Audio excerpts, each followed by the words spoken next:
Right, welcome back to part 3 of our IPv4 addresses. Again, if you're only joining us now, do yourself a favor and have a look at part 1 and part 2 before you go anywhere further on this. I'll put the links inside the little cards at the top over there for you to be able to access the videos. So yeah, make sure you've done part 1 and part 2 before you progress any further, just to try and avoid any type of confusion. Now, in part 1, we were focusing around the actual address structure of how an IP address is formed and how it's built. We then dived into the details of understanding what binary is, how to convert binary from decimal into binary, binary into decimal, and we did a few examples of how to be able to do that kind of conversion as well. So those two things we have already completed now. Let's clean that up. So those two are now done. What we're now having a look at in this part of the video is or in part 3, shall I say, is classful IP addresses. Now, classful IP addresses, the first thing we want to have a look at is how they're kind of structured and why they were structured in such a manner. So let's open up Notepad real quick. It's always easier to type stuff in Notepad.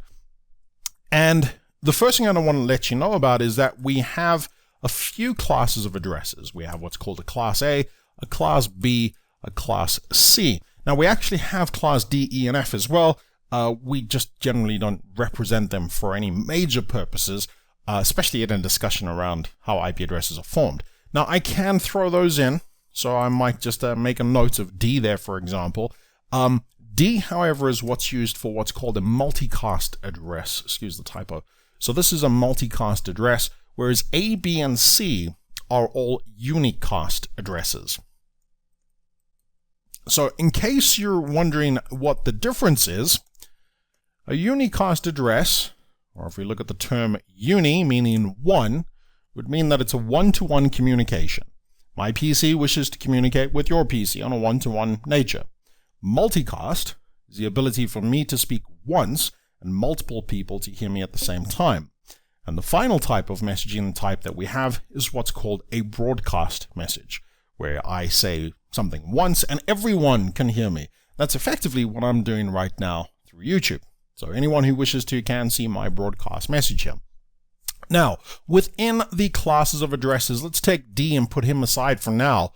For class A addresses, how this was structured was it was deemed that any IP address that starts with the number 1 up to 126 is a class A address.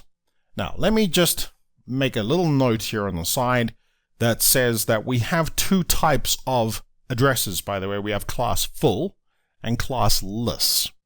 What we're discussing here is classful, right? So every point of discussion here is around classful addresses. We'll get into the details of classless in the next video. But for now, it's important to understand how classful originally used to function and work. So an IP address, let's try that again.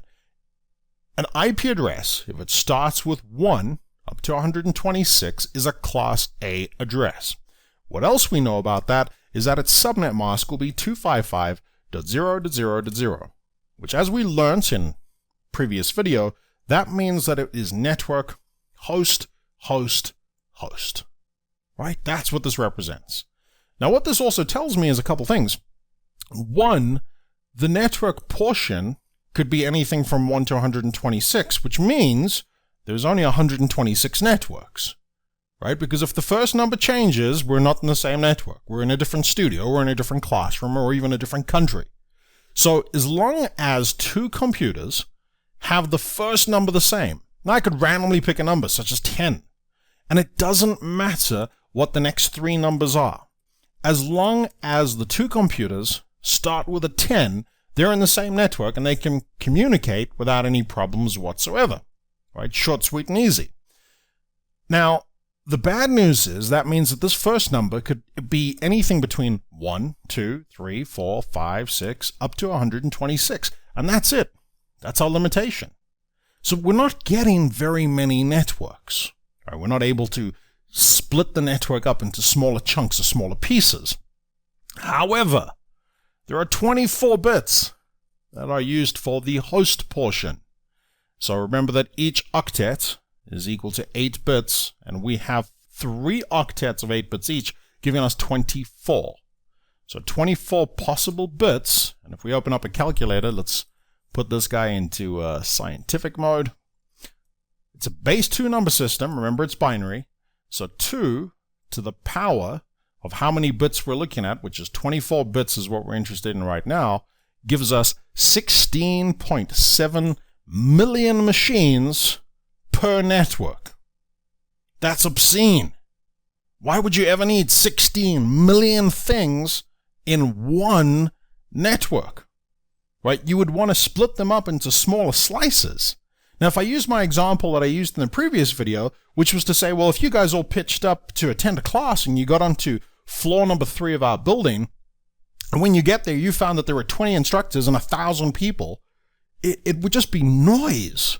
You wouldn't be able to concentrate on, well, which topic should you be listening to? Who should you? There would just be absolute noise. This is exactly what would happen in a network. There would be so much noise that computers would not be able to talk properly with each other because they'd be contending too much for some of the bandwidth, some of the time frame to be able to communicate. So we definitely don't want networks of this kind of caliber or this kind of scale. They're too big. But Class A addresses, let's understand how they work. Class A address starts with 1 to 126. There's its subnet mask. We know it's network host, host, host. And we can derive a couple things such as there are 16 million hosts per network, right? That's what we're going to get out of this. So I'm going to write that down. I'm just going to round it up though. So 16.7 million hosts per network, right? That's giving us a good clue there. Now, a Class B address. What do we know about Class B addresses? We know that the first number will be 128 up to 191. So in the first octet, the number will be 128 to 191. So now you're probably saying to me, Jay, you've missed one. Where's 127? You haven't written that down. Well, here's the truth of the matter. 127 actually belongs to Class A, but you are not allowed to use an IP address that starts with 127. It is a reserved IP address used for a multitude of things, but predominantly testing such as local loopbacks. Every PC on the planet, test me on this one, can ping 127.0.0.0.001, which is itself. Every single device. As long as you've got a network card that's functional, you will get a reply. And that's exactly what pinging this address does, is it tests that you are able to ping your network adapter. So you've got the drivers loaded, you have a physical card installed, and this is called the Loopback Adapter. And there's a really cool t-shirt that I've seen that says, there's no place like 127.0.0.1. Yeah, there's no place like home, right? That's exactly what this means. So no IP address in the world can ever start with 127 as a usable address, right? These are reserved for test purposes and loopback adapters. So although 127 actually belongs to Class A, it's not usable, which is why we don't usually reference it. Class B, 128 up to 191. What else do we know about a Class B? Its subnet mask is 255.255.0.0, which tells me that the network can be network, network, host, host. So more bits are used to represent the network portion this time. Less bits are used to represent the amount of hosts that we have. So what this means will be that we have more networks, but fewer hosts per network. So if I do a quick calc on this and say, well, 2 to the power of 16, and the reason why it's 16 is because we're dealing with 2 octets that represent the host portion. And I say equals, I get 65,536. Right, so that's how many IP addresses I can have, or host portions. Now there's a magic number that you have to remember, which is -2. And I'll explain later why we -2, but it's not exactly 65,536. It's actually 65,534. We need to subtract the 2. What I'm going to do here, just for simplicity's sake, is I'm going to say it's 65,000 hosts per network. Right, so we've still got tons of space. It's just how the network is divided. In the one case, we have the floor 3, which is just this massive open floor in a building with no offices, no cubicles, no classrooms, nothing. Now we've gone to a Class B where we've said, you know what, let's throw in a couple of rooms. let's put some drywalling in and divide this up a little bit, right? Physically, we still have a lot of space. It's just how that space is being sliced up, how it's being divided. And Class C. Class C is an IP address that starts with 192 up to 223 is how far you'll be able to get. Now, what we also know about this is that the subnet mask is 255.255.255.0, which tells me that network host is what we're dealing with. Each of those networks will have 2 to the power of 8. Remember, it's only 8 bits that are here for our host portion now. Equals 256. Don't forget -2, right? Always -2. 254 total hosts per network. So what you're seeing, hopefully you're seeing a trend here. The trend that you should hopefully be picking up is that if I have fewer networks, I have more hosts per network. And as I have more networks, I get less hosts per network. Even more networks, but fewer hosts per network. So what I'm doing is I'm dividing that entire floor 3 of our building into much smaller areas, right? More manageable, more workable areas. So, and this is exactly what we want to do with networks. Is networks we want to create smaller, more manageable, more controlled networks. Now we get this Class A, Class B, and Class C addresses, and this is where they all fundamentally come from. Now again, we also have classless addresses, which is coming up in the next video, but we certainly need to have the starting points of understanding that there are classes of addresses. Now, a question I often get when teaching this topic in a classroom, inevitably someone always puts up their hand and says, "Hey Jay, why the weird numbers? I mean, why 1 to 126? Why not just round it up, right? Why not 1 to 100? And then 100 to 200, and 200 to 220, or whatever you want to pick." And here's the magic behind it. It is all still based on binary. Everything comes back to binary. And if we draw our magic table out again,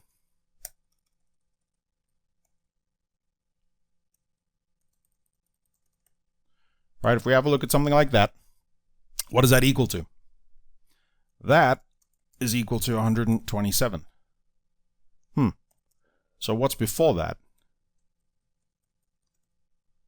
Everything turned to zeros, right? If we turn the whole lot off. So what have we got? 0 to 127.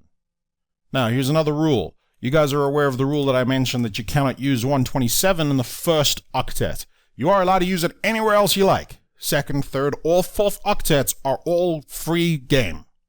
You just can't use it in the first one. Now, here's your second rule. You cannot use 0 in the first octet. It's just not allowed. So that being the case, what do I have in between 0 and 127? I have between 1 and 126. So then you're saying, yeah, but I still don't get why the funny numbers. Okay, bear with me.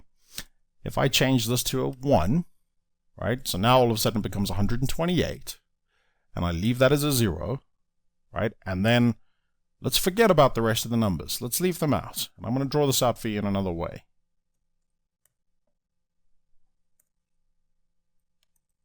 That's what we need. And then we're going to say 0, 1, 1, 0, 1, 1, 1, 0, 1, 1, 1, 1, 0. I want you to see that sliding scale like that, right, where everything is shifting. What do we see from the first parameter? We're saying that the first bit must be a 0. It has to be equal to a 0. Well, didn't that hold true with this one over here? And we've represented everything on the right-hand side from all zeros to all ones. So we've represented everything without changing the first bit to a 1. So as long as the first bit is all zeros, that is a Class A. Then the second, we say that the first bit must be a 1, and the second bit must be a 0. And that would be a Class B. There's your Class C. Here's your Class D. Here's your Class E. And so we keep on going. Now to prove this point, if I have a look at this one here real quick, the 1, 0, and now I say, okay, so we're saying that it has to be 1, 0. That's the rule. Must be. Okay, well, if 1, 0 is compulsory, then I can turn all the rest onto zeros. And what does that equal to? 128. Remember, the rule says the first 2 bits must be 1, 0. So the rest can be all zeros. Sorry, all ones. And if you add up all of those numbers, what do you end up with? 191. So 128 up to 191. That is exactly what a class B was. Now, if we have a look at the same thing for the third and final number that we're going to look at, which is the class C's, we're saying that the first 3 bits have to be 1, 1, 0. Those can't change. So if we make the rest of those zeros, that is equal to 192. And if those 3 bits cannot change, then we can put these as 1s, which gives us 223. So this is why the funny numbers. This is why it's not just 1 to 100. This is why it's 1 to 127. And remember, we're not allowed to use 127, not allowed to use 0. Then 128 to 191, and 192 up to 223. Wicked! That is us complete with what is a class-full address. So now, hopefully you guys are familiar and aware of what is a Class A, Class B, and a Class C address, and how they fit into the mix. Now, in the next video that is coming up right now, if you're hanging around for a little bit, we are going to dive into how classless addresses now fit into the mix. If you haven't subscribed to our channel and this is helping you out in any way, shape, or form, please like the videos and hit subscribe so you get notified when we release new videos moving forward. Great, next video is coming up shortly.